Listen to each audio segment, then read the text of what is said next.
नमस्कार दोस्तों, मैं आचार्य सांत्वना वेद व एस्ट्रोलॉजी सॉल्यूशन में आप लोगों का स्वागत करती हूँ।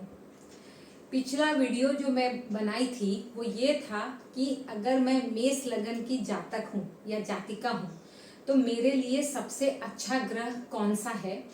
आज जो बात करेंगे वो चंद्रमा के से बनने वाले राजयोग के बारे में बात करेंगे। वो सीरीज जो है 1 बाय 1 करके सारे लग्नों पर आएगा, आप जरूर देखिए। आज चंद्रमा से बनने वाले राज्यों की चर्चा करेंगे कि एक छोटा सा चंद्रमा जो हमारे बहुत करीब है लेकिन हमारे जीवन में उसका क्या इम्पोर्टेंस है और कैसे वो राजयोग का निर्माण करता है। कुंडली निकालिए अपना और देखिए कि क्या चंद्रमा का ऐसा प्लेसमेंट है और क्या वो फल ऐसा दे रहे हैं। चर्चा को आगे बढ़ाते हैं, लेकिन आज मैं एक बहुत वीडियो स्किप करने से क्या होगा कि जो इम्पोर्टेंट बात मैं आपसे शेयर करने वाली हूँ वो आप जान नहीं पाएंगे। आज मैं चर्चा करूंगी उस बात को लेके कि जब हम ये कहते हैं कि हमारा वैवाहिक जीवन अच्छा नहीं है, घर में जाने का मन नहीं करता है। बहुत बड़े बुजुर्ग जो हैं आपको ये कहते हुए नजर आएंगे कि झगड़ा होता है तो आप चुप हो जाओ, सामने वाला कितना देर बोलेगा। पर आप कभी कभी बातें ऐसी उठ जाती है कि आप सामने से बोलोगे कि इतना अनर्गल बात हो जाता है कि गुस्सा आता ही है, हम दोनों के विचार मिलते नहीं हैं। मैंने ये स्ट्रैटेजी बनाई है कि कोई भी हस्बैंड वाइफ जो अपने रिलेशनशिप के प्रॉब्लम से जूझ रहे हैं, क्योंकि नॉर्मली हिंदुस्तान में जो है ना, बच्चे के कारण हम अपने रिलेशन को हमेशा कैरी करते हैं, भले वो अच्छा हो या ना हो। तो ये स्ट्रैटेजी रहेगी कि हस्बैंड वाइफ जिनके साथ नहीं बनता है, घर में बहुत कलेश रहता है, आप दोनों का रिलेशनशिप बहुत खराब है, तो पहला तो एस्ट्रोलॉजर हूं, कैसे काम करना है, ग्रह के ऊपर काम करके जो ग्रह आप दोनों के बीच में डिफरेंस पैदा कर रहे हैं उनको शांत करेंगे और जो ग्रह अच्छा कर सकते हैं उनको अच्छा करेंगे। सेकंड चीज ये देखना है कि आपका और आपकी मिसेस का या आपके हस्बैंड का आपके डेट ऑफ बर्थ के हिसाब से सिंक्रोनाइजेशन है कि नहीं है। देखिए, अगर नहीं है, जैसे बोलते हैं कि 1 और 8 अगर किसी का रहा, हस्बैंड का 1 नंबर है, मतलब वो 1, 10, 19 और 28 तारीख को किसी भी मंथ में जन्म लिए हैं, और वाइफ जो है वो 8, 17 और 26 को जन्म ली है, तो उनके बीच में हमेशा प्रॉब्लम्स रहेंगे, क्योंकि आप दोनों का जो नंबर है, साकी नंबर है, जो जन्म का दिन का जो नंबर है, वो एक दूसरे से विपरीत है, प्रॉब्लम्स होंगे ही होंगे। तो आप दोनों के नाम को, क्योंकि डेट ऑफ बर्थ तो चेंज कोई नहीं कर सकता, राइट, नाम को सिंक्रोनाइज करेंगे एक दूसरे के साथ। अब आप बोलेंगे उसके बाद भी कोई प्रॉब्लम नहीं होता है, तो कोई भी नाम जो आप अपनी वाइफ को बुलाते हैं या आप अपने हस्बैंड को बुलाते हैं, शादी के 2-3 साल सबका अच्छा ही मोस्टली रहता है, बहुत प्यार से हम किसी को बुलाते हैं, अपनी वाइफ को बुलाते हैं, किसी को नहीं, अपनी वाइफ को बुलाते हैं या पार्टनर्स को बुलाते हैं, जो भी कह लीजिए, तो उस नाम को ही सिंक्रोनाइज कर देंगे। इससे क्या होगा ना कि जब भी आप बोलिएगा वो नाम ना, तो वो एक पॉजिटिव वाइब्रेशन के साथ वर्क करेगा। और थर्ड काम क्या करना है, पति पत्नी के बीच में इश्यूज हैं, आपका वास्तु कहीं ना कहीं गड़बड़ है, कुछ रेमेडीज जिससे आपके रिलेशनशिप इंप्रूव करेंगे वो काम करना है, लगाना है। वो 3D रेमेडीज हो, वैसे तो देखिए वास्तु जो है ना, इतना अच्छा अनुभव मैंने किया है कि इट्स अ भवन निर्माण की विधि बोलते थे पहले, आज भी बोलते हैं, लेकिन बहुत सारे प्रॉब्लम्स अगर हो रहे हैं तो कहीं ना कहीं आपका वो जोन में प्रॉब्लम हो रहा है, वो दिशा में प्रॉब्लम हो रहा है, तो आपको रेमेडी करनी चाहिए। तो आप अगर रिलेशनशिप मैटर से जूझ रहे हैं, हर वीडियोस में अलग अलग टॉपिक के ऊपर बात करेंगे, लेकिन मैं उपाय 3 तरह से ही करूंगी। पहला एस्ट्रोलॉजिकल उपाय, दूसरा न्यूमरोलॉजी से, नेम करेक्शन से, और तीसरा नेम करेक्शन या आप नेम करेक्शन सजेशन ही बोल सकते हैं। कुछ लोगों को ये दिमाग में रहता है कि नेम करेक्शन का मतलब मैम पूरा नाम चेंज करना पड़ेगा। No, it's a correction, spelling change होते हैं। और सारे जो सोशल मीडिया आप यूज करते हैं ना, उसमें पहले यूज करो आप। इंस्टेंट ऐसा नहीं है कि आपको तुरंत आधार कार्ड चेंज करना है, बैंक नेम चेंज करना है, ऐसा कुछ नहीं, वो ऐसा है ही नहीं। और तीसरा, वास्तु के साथ उस प्रॉब्लम को सॉल्व करने की कोशिश किया जाएगा। चलिए, एक रिक्वेस्ट, यदि आपने मेरा चैनल एक्सेप्ट नहीं किया है, सब्सक्राइब नहीं किया है, सब्सक्राइब कीजिए, लाइक कीजिए और शेयर कीजिए। स्किप नहीं करना, क्योंकि हर वीडियो में हर टॉपिक को लेके, छोटे छोटे टॉपिक को लेके कैसे सॉल्यूशन आपको मिलेगा। और जो मैं हमेशा एक बात कहती हूँ, जीवन आपका है, परेशानी आपकी है, किसका वेट कर रहे हैं? कौन आपको आके मदद करेगा? आपको खुद अपनी मदद करनी है। ठीक है, नंबर्स डिस्क्रिप्शन बॉक्स में मिलेगा आपको, आप मुझे कांटेक्ट कर सकते हैं। चलिए, अब शुरू करते हैं कि चंद्रमा जो है वो राजयोग बनाता है। आप राजयोग से क्या समझते हैं? आपका जीवन राजा जैसा हो जाएगा या आप प्रधानमंत्री बन जाएंगे? ऐसा कुछ नहीं होता है। लेकिन यदि आपके कुंडली में राजयोग बनता है, चाहे आज तो चंद्रमा की बात कर रही है, लेकिन कोई भी राजयोग यदि आपकी कुंडली में बन रहा है, आपका जीवन नॉर्मल इंसान के जीवन से बहुत बेहतर होगा। आपके पास अपना घर, अपनी गाड़ी होगी ही होगी। आपके पास इतना पैसा कम से कम होगा, कम से कम वर्ड नहीं यूज करेंगे, राजयोग की इंटेंसिटी पे डिपेंड करता है कि अगर राजयोग प्रॉपर वे में बन रहा है तो आपको बोलते हैं ना, जगह, जमीन, गाड़ी, घोड़ा सब प्राप्त होगा। इनफैक्ट आप ऐसे घर में ही जन्म लेंगे जिनके पास सब कुछ है।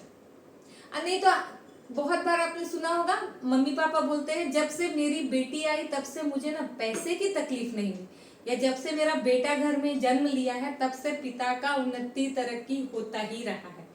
ये है आपके राजयोग का कमाल। वो सारे सुख सुविधा आपको मिलेंगे, आपकी शिक्षा अच्छी होगी, आपका जीवन हमेशा उत्तम स्तर पे रहेगा। आज के युग में, पहले के युग में भी राजयोग से हर कोई राजा नहीं बनता था। नॉर्मली तो राजा के पुत्र ही राजा बनते थे। समझना इस चीज को है कि चंद्रमा 3 तरह का राजयोग में कंट्रीब्यूशन करता है। चंद्रमा से एक घर आगे, अच्छा 3 कंडीशन आप समझ लीजिए कि कब राजयोग नहीं बनेगा। पहले तो चंद्रमा से आगे पीछे सूर्य भगवान नहीं होने चाहिए। चंद्रमा को वो क्या बोलते हैं, अमावस्या में कन्वर्ट कर देंगे, अस्त कर देंगे, सूर्य भगवान रहे तो। राहु केतु कभी भी चंद्रमा के ना ही आगे होना चाहिए, ना ही पीछे होना चाहिए, और ना ही साथ में होना चाहिए। राजयोग कभी नहीं बना सकता आपका चंद्रमा। और चंद्रमा आपके कुंडली के लिए कारक ग्रह होने चाहिए, क्योंकि कोई भी राजयोग, गुरु चंद्रमा एक साथ देख लिए, बोल दिया आपके कुंडली में तो गज केसरी योग है। आपने गुरु चंद्रमा को अष्टम भाव में लोग देख के बोल देते हैं, 6th हाउस में देख के बोल देते हैं आपका चंद्रमा जो है, आप तो गज केसरी योग में जन्म लिए। गज केसरी हाथी, गज हाथी को बोला जाता है, तो आप उस राजयोग में जन्म लिए। प्लेसमेंट चेक कीजिए।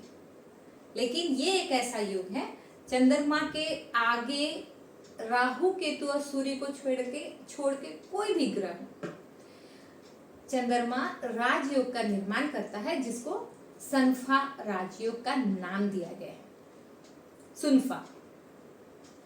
सुनफा बोलते हैं। और इसमें क्या होता है, समझते हैं इस चीज को कि चंद्रमा जो अपनी प्रॉपर्टीज है। अब चंद्रमा की क्या प्रॉपर्टीज है आप पूछोगे? चंद्रमा आपके मन का कारक है, आपके डिसीजन मेकिंग का कारक है, आपके घर में आपकी मॉम का कारक है, माता का कारक है, आपके लिक्विड मनी का कारक है, आपके व्यापार का कारक है, क्योंकि व्यापार बिना लिक्विड मनी के नहीं चल सकता। ये सारा चीज चंद्रमा है। तो चंद्रमा अगर राजयोग में है तो वो जिस घर में है मतलब भाव में है उसका फल देगा, और जिन सब चीज का कारक है, जैसे मैंने बोला कि आपका मन का कारक है, इसका मतलब आपके डिसीजंस पावर हमेशा उत्तम होंगे, आपका मम्मा के साथ रिलेशनशिप या मम्मा का स्वास्थ्य हमेशा अच्छा रहेगा। आपका अगर चंद्रमा राजयोग में है तो आपके पास लिक्विड मनी की कभी कमी नहीं होगी। कंडीशन याद रखिएगा, कारक होना चाहिए आपकी कुंडली का, और डिग्री होना चाहिए, क्योंकि कोई भी फल तभी मिलता है, प्लेसमेंट से रिजल्ट मिलते हैं, नो डाउट, लेकिन जब तक उनमें ताकत नहीं होगी ना, वो अपना आउट परफॉर्म नहीं कर सकते। एक बेड पे पड़ा व्यक्ति कितना आउट परफॉर्म कर लेगा, एक छोटा बच्चा कितना परफॉर्मेंस दे देगा, ये समझना है, इतनी बात है। और दूसरी चीज है कि कारक ग्रह है चंद्रमा, आपकी कुंडली का अच्छा फल देंगे, अच्छे जगह बैठे हैं। यहाँ पे सबसे बेस्ट पार्ट क्या है, कहीं भी बैठे चंद्रमा वहां पे ही अच्छा फल देंगे, ये एक बेस्ट पार्ट है। और जिस ग्रह से साथ बैठे हैं ना, वो ग्रह भी अच्छा फल देगा, उस ग्रह से रिलेटेड आपको अच्छा फल मिलेगा, उस भाव से रिलेटेड आपको अच्छा फल मिलेगा। जैसे लिक्विड मनी की बात की, अब चंद्रमा के आगे मान लीजिए गुरु है, चंद्रमा पहले ही घर में है और उसके आगे गुरु है, ठीक है, बन गया आपका सुनफा योग, समझना ये। तो क्या होगा कि गुरु अब धन भाव में बैठ गए हैं, चंद्रमा आपके राजयोग में होंगे, तो आपके घर में लिक्विड मनी, धन की कमी कभी नहीं होगी। आपके परिवार के साथ आपका रिलेशनशिप, आपके ज्ञान की वजह से आपका बहुत महत्व रहेगा। गुरु वहां बैठे हैं, चंद्रमा आपका राजयोग में है, तो आपकी वाणी हमेशा मधुर ही रहेगी, क्योंकि आप राजयोग कैरी कर रहे हैं। दूसरा राजयोग जो चंद्रमा बनाता है उसको अनफा बोलते हैं, इसको सुनफा बोलते हैं और उसको अनफा बोलते हैं। और अनफा राजयोग क्या होता है कि चंद्रमा से पीछे वाले घर में यदि कोई ग्रह रहे तो अनफा योग का निर्माण होता है। इवन दो चंद्रमा इज इन लगन और दूसरा घर 12th हाउस में, या चंद्रमा 12th हाउस में हो, दूसरा जो है आपका 11th हाउस में हो, चंद्रमा उस राजयोग को कैरी फॉरवर्ड करते हैं। अब ये समझना है कि पीछे वाला ग्रह मंगल है, मान लीजिए मंगल क्या है, रुतवा है, धाक है, तो क्या कहेंगे, चंद्रमा तो राजयोग में आ गए हैं, तो मैं ये नहीं कहूंगी कि अरे यार ये चंद्रमा तो खराब फल देगा क्योंकि 12th हाउस में चला गया, नहीं नहीं नहीं, चंद्रमा चूंकि राजयोग में आ गया है, आपके कुंडली का कारक ग्रह है, आपको विदेश ले जाने का काम चंद्रमा ही करेगा। आपके जो खर्चे हैं वो लिक्विड मनी का चूंकि कारक है, तो वो खर्चे की जगह वो इन्वेस्टमेंट का कारक भी चंद्रमा ही बन जाएगा। चूंकि मंगल है तो आप अपने रुतबे पे खर्चा कीजिएगा, आपका जो एक समाज में औधा है उसको बरकरार रखने के लिए आप वो चीज अपना पैसा इन्वेस्ट कीजिएगा। यहाँ खर्च नहीं बोलेंगे, क्योंकि खर्च अलग चीज होता है, ऐसा खर्च जो कि कभी फ्रूटफुल ना हो, एक्सपेंस जिसको बोल दिया जाता है। और तीसरा योग जो चंद्रमा बनाता है वो उसको दुर्धरा योग बोलते हैं, जहां चंद्रमा के एक घर आगे भी ग्रह होने चाहिए और एक घर पीछे भी ग्रह होने चाहिए। ग्रह आपका मंगल, बुध, गुरु, शुक्र एंड शनि, सूर्य, राहु, केतु नहीं होने चाहिए, और चंद्रमा आपकी कुंडली के लिए कारक ग्रह होने चाहिए। सम भी हो तो भी वर्कआउट करेगा। अब यही काम चंद्रमा जो है आपका मान लीजिए 10th लॉर्ड है, समझना है, आगे बैठ गए जाके शुक्रदेव, पीछे बैठ गए जाके गुरुदेव, दोनों शुभ ग्रह। चलो गुरुदेव तो शुभ ग्रह, आप बोलोगे कि आपकी कुंडली के लिए कारक है तो अच्छा फल ही देंगे, यहाँ सातन को बैठा लेते हैं, कोई इश्यू नहीं। तो आप बोलेंगे अब क्या करेगा, 10th हाउस का चंद्रमा आपके कर्म, व्यापार, उसमें लिक्विडिटी की कभी कमी नहीं होने देगा, क्योंकि उसके आगे पीछे दोनों ग्रह है, आपका दिमाग बिल्कुल कंट्रोल में है, इसीलिए चंद्रमा उसका अच्छा रिजल्ट सही समय पर सही निर्णय लेने की शक्ति देगा। शुक्र है सामने, तो शुक्र देव क्या करेंगे, आप अपने ऊपर जो भी कमाए है ना उस पे खर्च करिएगा, अपने एंजॉयमेंट के लिए खर्च कीजिएगा, अपने विलासिता के ऊपर खर्च कीजिएगा। और सैटर्न 9th हाउस में है तो आप क्या कीजिएगा कि आपका पैसा जो है धर्म कर्म में भी खर्च होगा। आप ऐसे काम करेंगे, ऐसे लोगों की मदद करेंगे जो न्याय संगत हो। सर्विस से जुड़े लोगों की मदद कर सकते हैं, जो नीचे तबके के लोग हैं उनकी मदद कर सकते हैं। ये काम चंद्रमा आपको करा के देगा। कंडीशन सिर्फ आपको मुझे ध्यान रखना है, सेम चीज, हमारा ग्रह नहीं होने चाहिए, सूर्य राहु केतु के साथ नहीं होने चाहिए, और ताकतवर होना चाहिए, क्योंकि कोई भी राजयोग तब तक फलित नहीं होता है। प्लेसमेंट से वर्क करते हैं, लेकिन मैंने जैसे बोला कि एक बच्चा, 5 साल का बच्चा, 3 साल का बच्चा कितना एफर्ट और कितनी ताकत से आपको राजयोग का फल दे सकता है, या फिर एक बेड पे गए हुए बूढ़े व्यक्ति या फिर एक बूढ़ा व्यक्ति जो 70 साल 75 साल 80 साल के हो चुके हैं, वो आपको कितना फल दे सकते हैं, ये समझने की बात है। लेकिन कुंडली निकालिए। अब आप बोलेंगे मुझे कुंडली बनाने नहीं आती, मैं रिपीट कर देती हूँ। एस्ट्रोसेज एस्ट्रोटॉक खोलिए, अपना नाम, अपना डेट ऑफ बर्थ, अपना टाइम ऑफ बर्थ, अपना प्लेस ऑफ बर्थ डालिए।